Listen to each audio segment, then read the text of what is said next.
So, andito na si Tami. So, mag-harvest daw siya ng kamatis, mga loves, para ibigay sa kapitbahay. So, kaya yun yung gagawin niya, no? So, let's see, be. Oh, first time niya itong mag-harvest ngayong taon. Pati pag-harvest, hindi talaga sanay. Kaluka itong. Tignan nyo yan, oh. Hindi sanay. You have to hold it.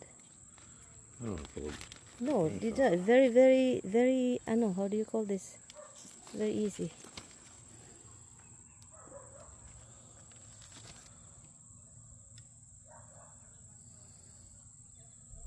Ibigay daw niya sa kapitbahay. Right here, love. It's more here. What's your head, huh? Especially here, it's very low. That's fine. Okay, don't give it.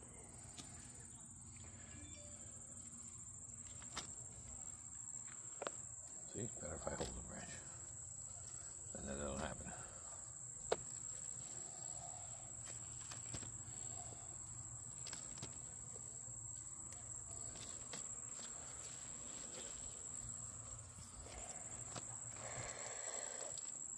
These not yet. Yeah, you can do that. That's nicer. More. You have to give it because we have tons of them.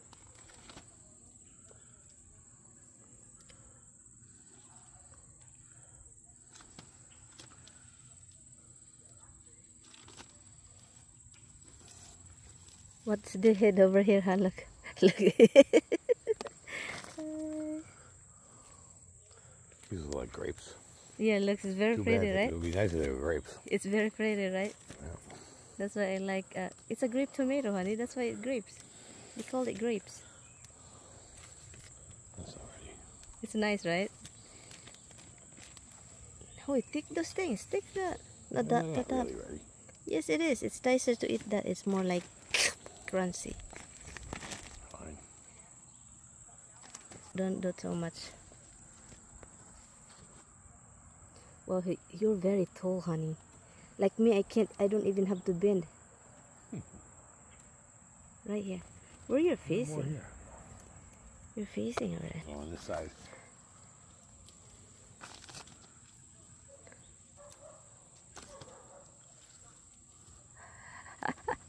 You're very tall. So nice to have a height like that. The other side. The other side. Turn around. Look at the ampalayahan. Can you?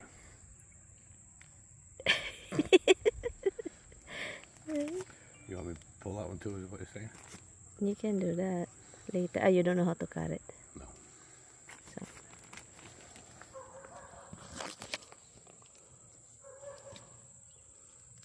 You give this to Tracy later.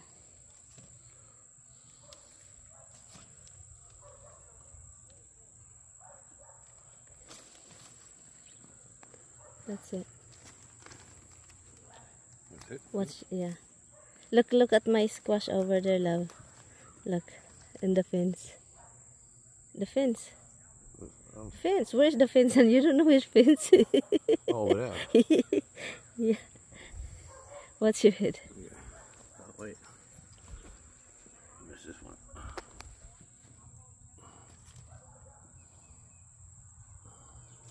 Okay. Right here. Where I miss? They're right here. Oh, these two.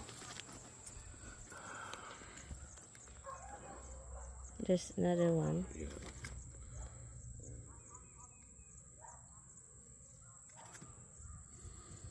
You can take this to look. Right here is nice. Okay, you like the tomato, honey? People said, why this tomato is crawling? Tomato is supposedly not crawling, but this one is crawling everywhere. Look, it go to the top. Right? That's it. Look, what a waste, right? That's from the keep raining. Okay, that's it. No more. So, pagkatapos niya mag-harvest, pakain din daw niya yung mga adopted kids niya, no? Kasi ang daming adopted kids ni Tami. Ang daming ibon kasi, guys, yun yung adopted niya. Alam niyo bakit masabi kong adopted? Bilhan talaga, gastusan. O, tignan niya. Mahal na naman ngayon ang anong bag ng pagkain nila. Noon $7, ngayon umabot na ng 11, pataas ng pataas, no? So, pero yun, masaya naman siya sa ginagawa niya at ang dami ding ibon naging masaya mga labs. As in, kumakatok na paminsan. So, itong nag-comment si ate dito tayo sa, nandun na ako dito sa labas mga labs. So, sabi pa niya, so si Tammy baka may disorder daw dahil sa kakabili ng mga kahit anik-anik, diba? Ang ko lang is, para sa tingin ko parang wala man si Tammy, ganyan. Pero nasa sa inyo na yan kung ano sa paningin ninyo. Pero sa tingin ko, may si Tammy.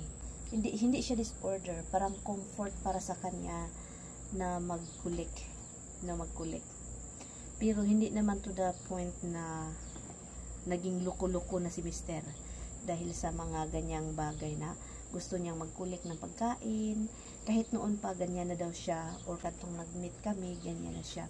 Pero hindi siya yung klaseng tao na naluko-luko na hindi iniisip ang kinabukasan. And then yes, baka merong ganyan talagang nangyayari na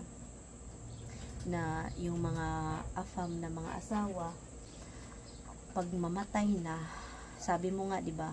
Pag nawala na yung mga asawa nila, ang Pilipina is magkaluko-luko na sa pagbabayad ng mga utang.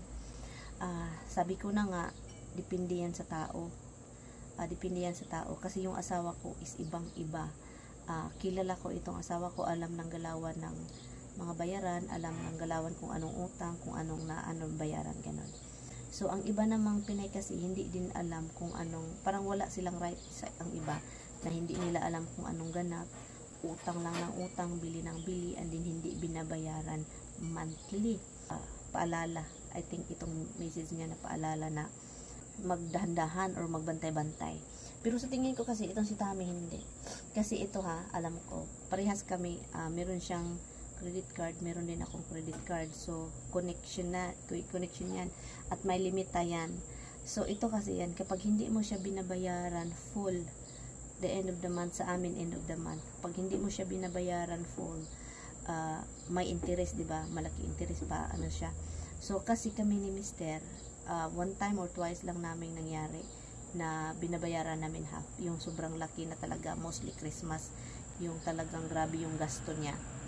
Grabe yung binibili niya.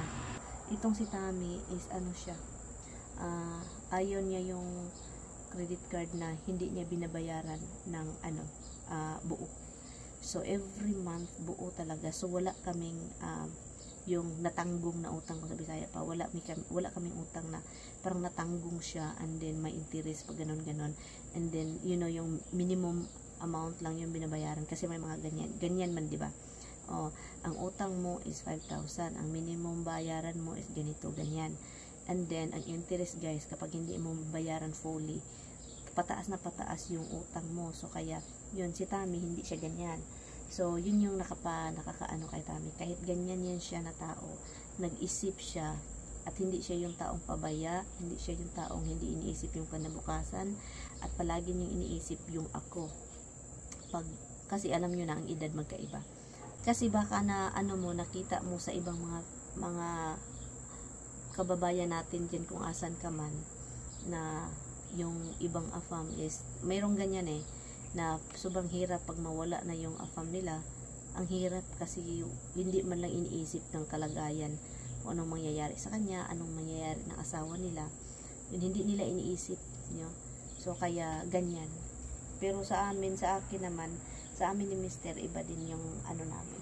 Pero yes, I think meron siyang something na hindi ko din masasabi kasi hindi man ako psychiatrist, hindi man ako doktor or basta kay siya mahilig lang talaga siyang ng mga gamit, like yung mga tools, ang dami, mga bag para sa mga microphone, mga trabaho related, and then most sa mga gamit niya is maraming tools kasi nga magaling siya sa mga gawain. And yes, mahirapan siyang let go, mahirapan siyang magtapon. Iwan ko, ang kapatid ni Mister na babae isa, ay magsasabi siya na may depressed ba, parang comfort, or hindi, para sa akin comfort siya, parang comfort sa kanya, pero sa kapatid ni Mister, ang tawag niya is parang basta hindi ko, nakalimutan ko na yung pangalan, Pero hindi din siya sure kasi hindi nga nila pinadoktor si Tami. Ganyan na talaga yan siya. Noon pa daw, nung bata pa yan, ganyan na siya. Ang masasabi ko lang po sa inyo is ako pabayaan ko na lang yung asawa ko kahit nakakairita pa minsan dahil sa sobrang pagkain. Pero ang masasabi ko lang is hindi naman siya naghirap mga loves.